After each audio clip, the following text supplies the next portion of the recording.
কোন কোন মাঙ্গলিক দোষে বিবাহে কিরকম বাধা আসে? 1 নম্বর, লগ্নে মঙ্গল থাকলে মেয়েরা সাধারণত ব্র্যান্ডেড স্বামী খোঁজে, অর্থাৎ তার স্বামী কোনো বড় চাকরি করবে, বড় কোনো ব্যাংকে ম্যানেজার হবে বা রেলের কোনো বড় কর্তা হবে। তো এই করতে গিয়ে সম্বন্ধে অনেক সময় পেরিয়ে যায় এবং বিয়ে হয় না। 2 নম্বর পয়েন্ট হচ্ছে যে চতুর্থে থাকলে মায়ের ইন্টারফিয়ারেন্স, অর্থাৎ মায়ের নাক গলানোর জন্য বিবাহিত জীবন ভেঙে যায়। 3 নম্বর পয়েন্ট হচ্ছে যে সপ্তমে থাকলে যদি প্রেমের সম্পর্ক থাকে, হয়তো 10 বছর ধরে প্রেম করছে, 11 বছরের বেলায় যখন বিয়ে করতে যাবে তখন সম্পর্কটা ভেঙে যাচ্ছে। আর যদি অ্যারেঞ্জ ম্যারেজ হয় তখন সেক্ষেত্রে সম্বন্ধ চলাকালীন দুজনের মতের মিল কিছুতে হবে না এবং সেই কারণে বিয়েটা ভেঙে যাচ্ছে। 4 নম্বর পয়েন্ট হচ্ছে অষ্টমে থাকলে চেহারা বা রূপ নিয়ে একটা হীনমন্যতা বা ইনফিরিয়রিটি কমপ্লেক্সে ভুগবে, যার ফলে সবসময় কনফিডেন্স লেভেলটা লো থাকবে এবং দেখাশোনার সময় তার এফেক্টটা তার উপর পড়ে। দ্বাদশে থাকলে কি হয় না, দ্বাদশে থাকলে একটার পর একটা সম্বন্ধ আসবে এবং ভেঙে যাবে। এই জায়গাটা কিন্তু শুধু দ্বাদশে থাকার জন্য নয়, বিয়েতে যদি বাঁধন দেওয়া হয় সেক্ষেত্রে কিন্তু একই ব্যাপার হয়। তো আরেকটা পয়েন্ট হচ্ছে যে ধনুতে যদি কেতু থাকে, ধনু রাশিতে কেতু, সেক্ষেত্রে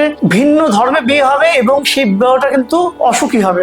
সপ্তম এবং দ্বাদশ দুজন যদি ঘর বদল করে পরস্পর, অশুভ গ্রহ সপ্তম দ্বাদশ, তাহলে সেই মেয়েরা সমকামী বা লেসবিয়ান হবে, অর্থাৎ ছেলেদের প্রতি তাদের কোনো আকর্ষণ থাকবে না। সপ্তম প্রতি রাহু নিচস্থ যদি যুক্ত হয়, সপ্তম প্রতি যদি রাহু যুক্ত হয়, নিচস্থ রাহু, সেক্ষেত্রে কেরিয়ার দিকে এতটাই ফোকাসড হবে যে কিছুতেই বিয়ের কথা ভাববে না। তো আপনাদের এর মধ্যে কোন সমস্যাটা ফেস করছেন কমেন্টে জানান।